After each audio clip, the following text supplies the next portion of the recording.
Bright blessings, everybody. I'm getting ready to do one of my favorite things that we've started doing pretty much every Sunday now, and I deep fried chicken. And I'm going to have you do it with me from start to finish this time. I do a gluten-free fried chicken, and I don't use the exact recipe, but what I do is I use Snoop Dogg's recipe as inspiration for this. I don't measure anything out and I don't brine it like he did, and I do not use the seasonings, but there are a couple of things that I do that he recommended in making the flour mixture for the fried chicken. And that is I use a little bit of cornmeal in with the flour, and then I crumble up potato chips to put it in. So let's get started. I'm taking you to the kitchen with me. Now, put you over here where you can see pretty much now.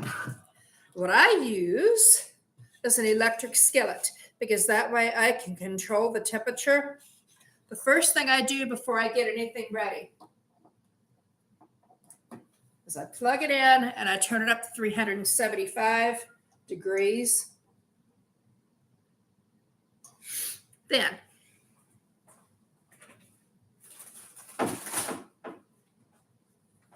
I use a whole thing of corn oil. Now, when I am frying something like onion rings or French fries, if I want to do fried okra or something like that, I will reuse the oil a total of 3 times. After it gets done, I pour it into a container and save it. But if I'm frying meat, I wait until it cools and I pour it out. Just because I don't know the rules, that's better. I don't know the rules for how to use oil and store it, so I don't risk anything. Y'all probably know more about oil than I do. I'm just really picky about it. So while that's heating, we're going to get the chicken prepped. I'm going to wash my hands because I've been touching the computer and everything. One thing, the more you wash while you're cooking, the cleaner you're going to be. Wash all this up.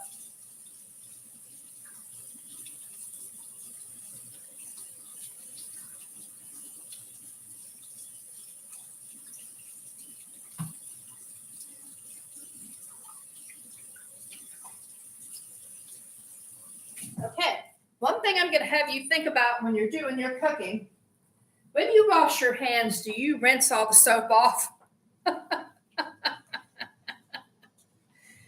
That's something some people don't think about. Don't leave the soap on your hands. All right, we'll get everything ready.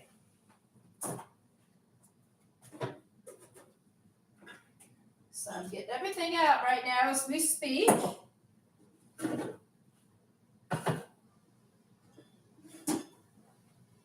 One ingredient I use is buttermilk. You dip the chicken in that first before you put it in the flour mixture.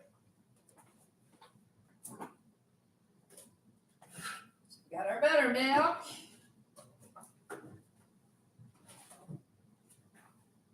We got our chicken. I'm using Tyson's chicken breast tenderloins.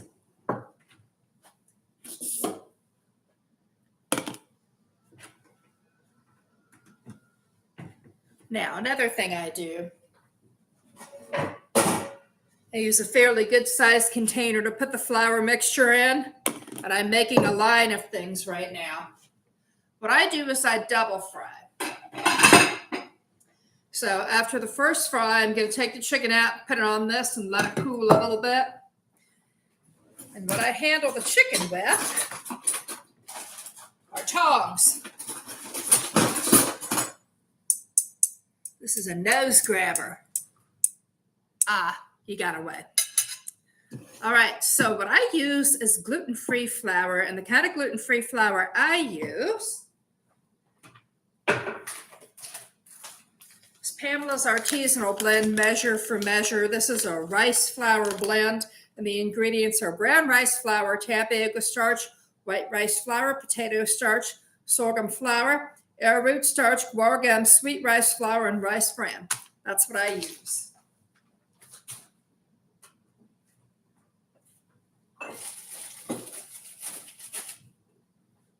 Got this in my pretty little canister here, so we're going to pour some of that in there. I don't really measure anything. I just put it in there. And that's probably about 1.5 cups. Yeah, 1.5 cups to 2 cups.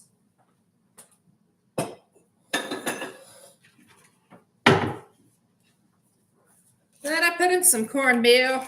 You can put more or less if you want to. It's up to you. That looks good.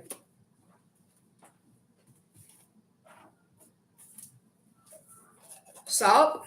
Salt is always important. Smoked paprika. A little bit of flavor. You can put whatever seasonings you want in your flour mix. A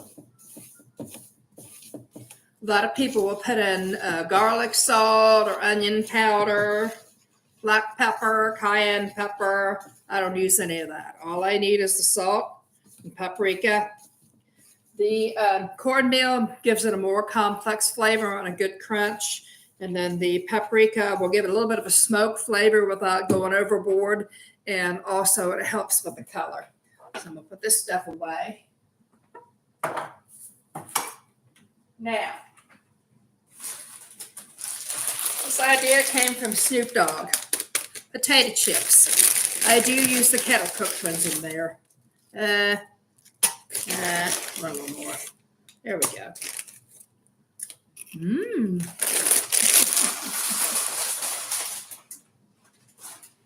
Now, just crunch them up real good and fine. You can run them through a food processor or a blender if you want to, but you don't have to. Just crunch them up real good with your hands.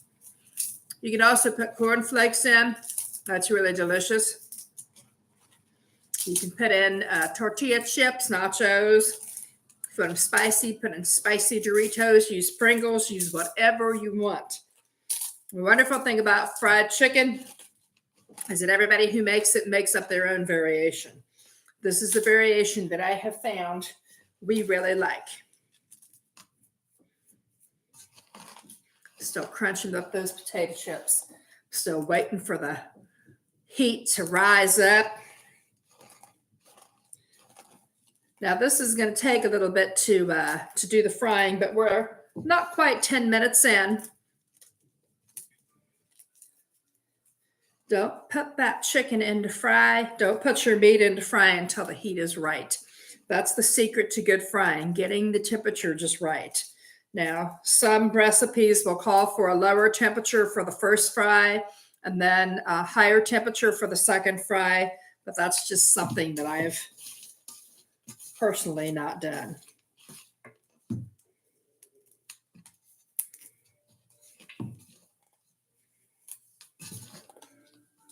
This is smelling good. Now tonight, what I'm going to serve this with, I made some macaroni salad, and I got that recipe from the White Trash Cookbook. Get a lot of recipes from the Micklers. And then I made a broccoli with the cheese sauce, which was from the Gula Geechee Cookbook that was published this April by the matron of Edisto Island in South Carolina. And then the recipe for my pickled beets and eggs came from the Best of Ohio cookbook. So we're having those things with it. So macaroni salad with pickled beets and eggs and broccoli with cheese sauce is what we're having with this fried chicken. I would like more chips in my mix, so I'm going to get them. The more you do things like this, the more you're going to figure out how much of everything you want in there.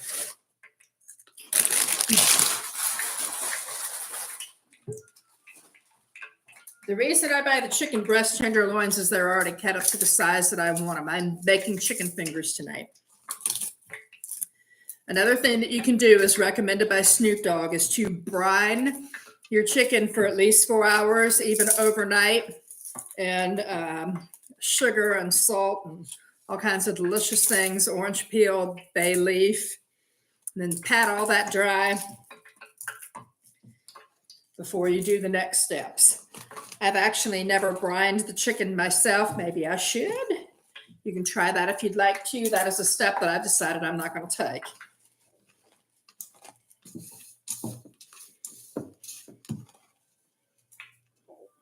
Okay. You can also use barbecue flavored potato chips.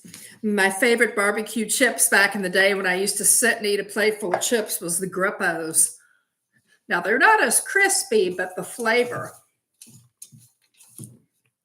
Got real, real good flavor. Okay, now I'm going to show you what I'm going to put the chicken on once it's completely fried. I get my heat proof, well, not really heat proof, but it will give me heat on the counter. I get my chopping board.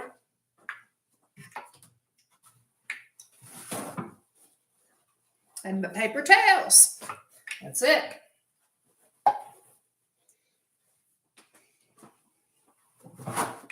What I'll do is I'll make enough of these for a couple of days. And, you know, of course, they're not going to be as crispy on the second day, but that's all right. Still going to taste good. When I was growing up, my mom or my granny would fry up, get a whole chicken cut up. I'm so old, I remember when the butcher would cut up a whole chicken for you if you asked them, and you could buy a whole chicken already cut up. And they'd fry the whole thing and then sit it on a plate in the center of the stove for the whole day and then just peck at it. They didn't have anybody coming over to eat it that day. Now people immediately refrigerate it if it's not eaten. I don't remember any of us ever getting food poisoning from that, but to this day, I still put everything away immediato. And now our heat is ready. So I'm going to show you how to do this. You're going to take the chicken, put a few pieces at a time in. I'll do 4 pieces. Cover it completely, and then throw it in there. Now, one thing that's very important to do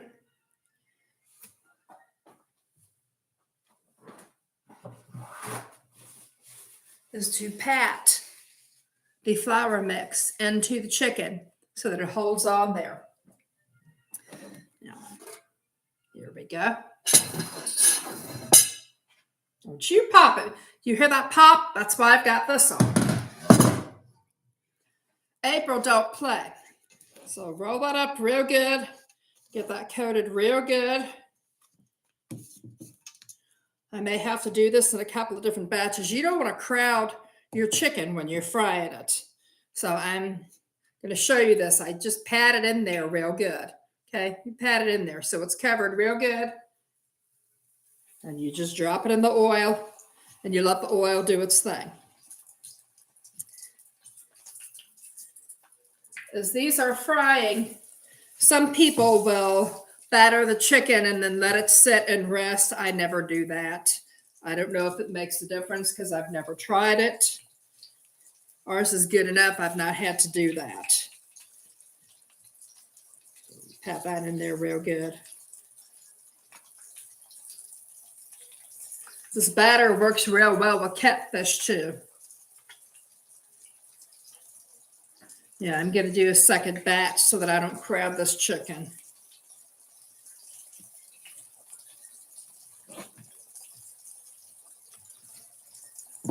Pat that in there real good. Now, gluten-free flour is stickier than wheat flour, so this is going to stick to your hands like its life depends on it. But that's okay.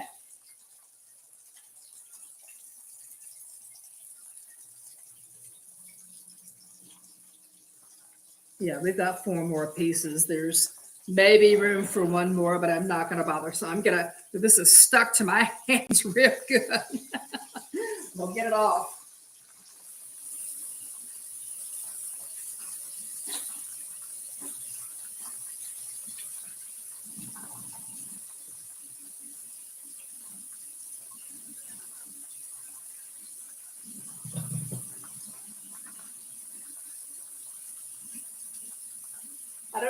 you can hear the fryer working, but the wonderful thing about the electric skillets is you can move those anywhere you want them.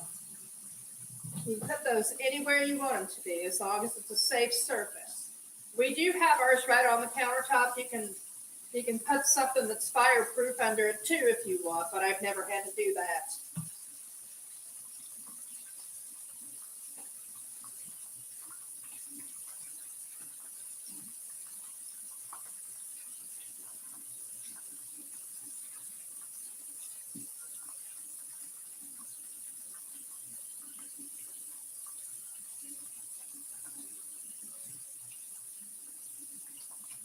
Ooh, that took a minute. Dry these hands off. Now, one thing you want to do is move that chicken around while it's cooking.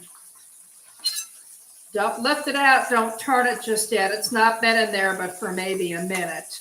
Just move it around while it's cooking. And when you're deep frying, you want to submerge it real good. You don't want it to be just at the tippy top because you want it to be cooking on both sides at once. You do still need to turn it up. I'm putting this away.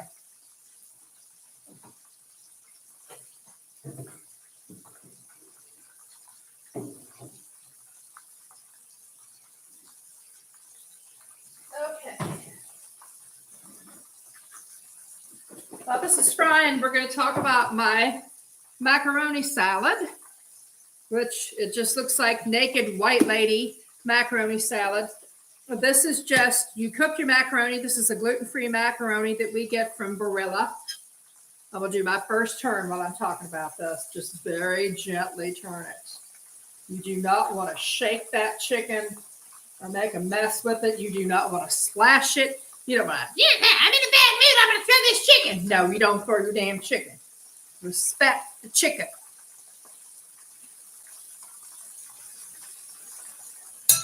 The dressing for this pasta salad is just mayonnaise and then a little bit of mustard to taste, onion, whatever kinds you want, and sweet pickle relish.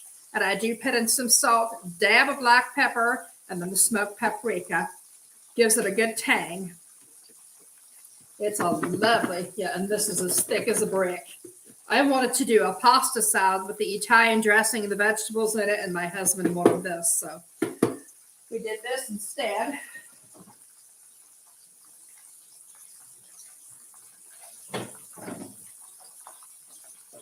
I'm going to see if I can remember the recipe for the cheese sauce. This is very similar to what you'd put over macaroni and cheese. And this is a quarter cup of butter, which is a half of a stick. Melt that, throw some salt in it, put in 2 tablespoons of flour, all-purpose flour.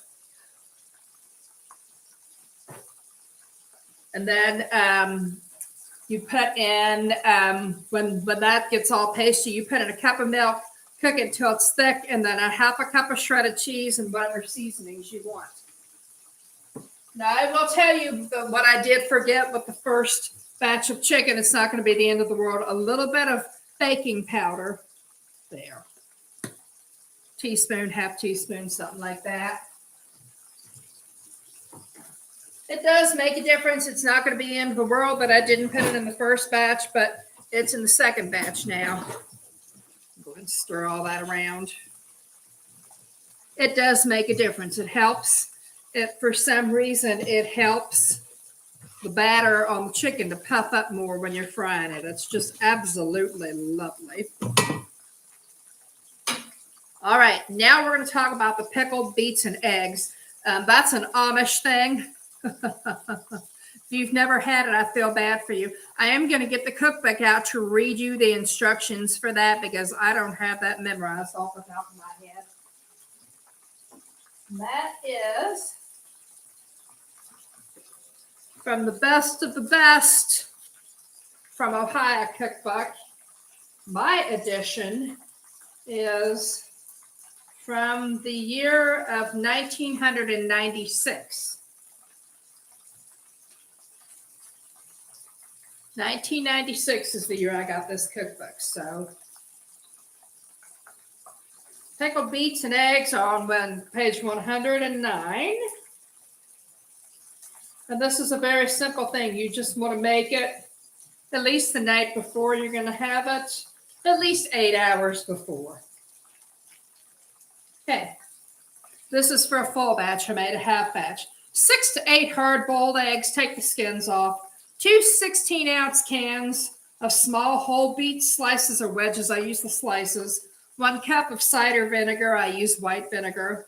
1.5 cups of white sugar. 2 cinnamon sticks. 2 whole cloves. 2 black peppercorns. 1/4 teaspoon of salt, which ain't hardly nothing at all. And then a large onion sliced thick. What you do is you drain the juice off the beets and you put them in a bowl with the eggs and the sliced up onions. You slice the onions whatever size you want them to be. And then you take the juice from inside the can and combine that with enough to make 2 cups of liquid. So you combine that with water. You can do it half and half or stronger if you want. You put that in the pan with the vinegar, with the sugar, with the spices, and you bring that to the boil. And then you cool that off a little bit.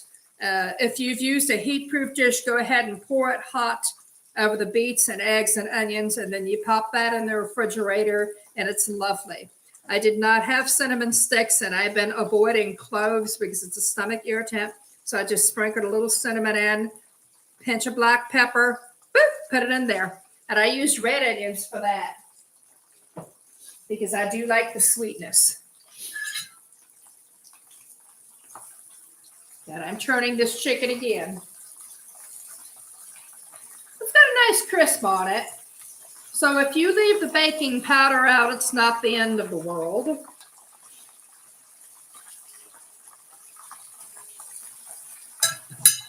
Now, because I'm a germaphobe, since I touched the book, which has been all over the place, I've had this book since 1996. Yes, 96 or 97. Good God. I'm older than dirt. I am going to wash my hands.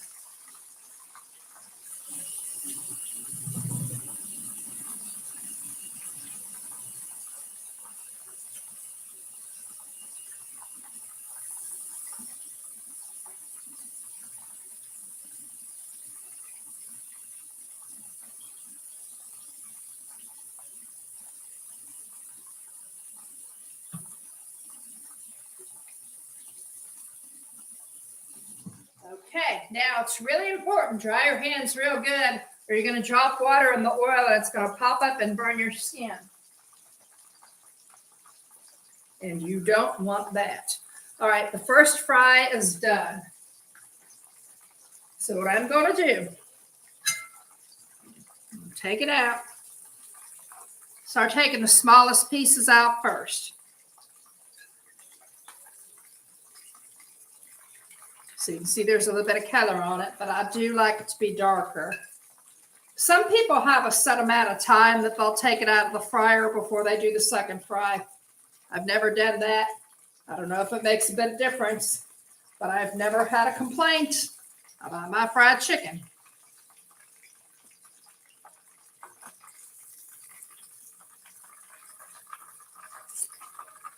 So we got a halfway decent looking color going on there. Some people would say it's dark enough.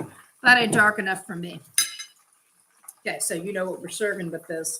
Sometimes we will have mashed potatoes and gravy on the side with this, but one really good Southern staple is a pot of green beans and potatoes with it, which is, Mom would put bacon fat in it. Some people will put ham in with it. I just use a can of green beans, however many cans of green beans I want, drain the liquid off, however many potatoes I want. You can use any kinds you want. Throw in the amount of onions and or garlic that you want. And then instead of putting in the ham or the bacon fat, I just use half water, half chicken broth. You can slice up some fresh mushrooms to put in with it. If you don't have those, that's okay. It's very important. Put in a little bit of thyme and a little bit of rosemary. That's really lovely. It gives it a good flavor. And then your salt and pepper. If you want it spicy, use red pepper. You don't have to eat it spicy if you don't want to. And we are going in for the second fry. When I put the stuff in, I took the small pieces out first. I'm putting the bigger pieces in first this time.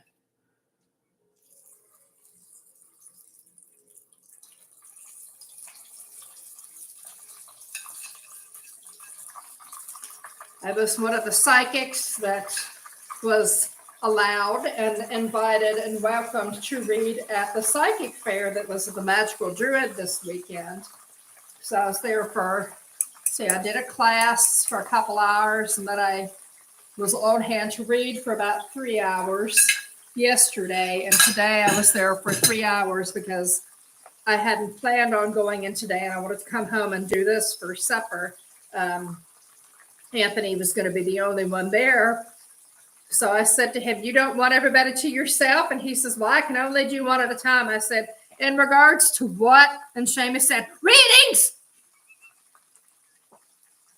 We have a good time there. We're going to do this twice a year. And then in between that quarterly, we're going to slide in intensive weekends of classes and workshops.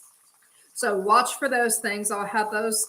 If you don't follow me on Facebook, if I don't know you, send me a friend request. The Magical Druid is a magical community resources center in Columbus, Ohio, right in Clintonville.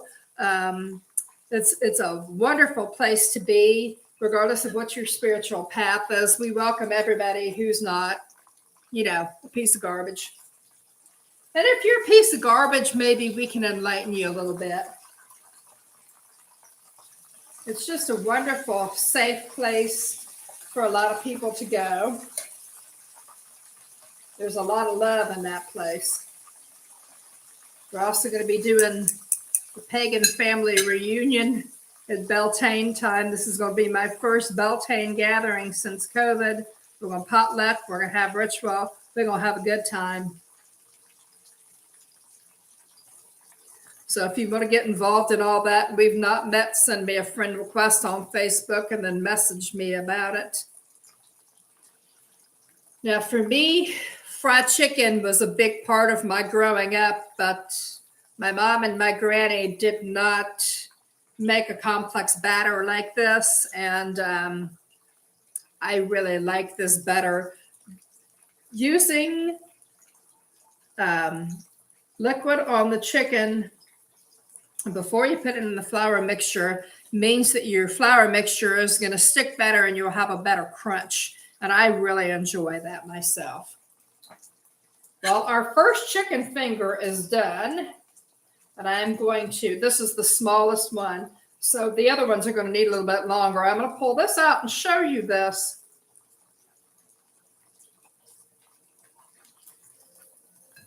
And then I'm going to just continue frying because there's no point in listening to me yak and watch me make the same batch of what I made. There we go. And then I'm going to put this over here on my paper towel lined board. And that is how I make fried chicken. You can use this with any cut of chicken that you want. I'll tell you what, the bone-in chicken is going to take longer to cook. And the larger your pieces, the longer they're going to take to cook. That's why I like to do small pieces because they get done faster. I get started frying. I just want to eat. All right, this has been Eating at April's. Until next time, bye-bye.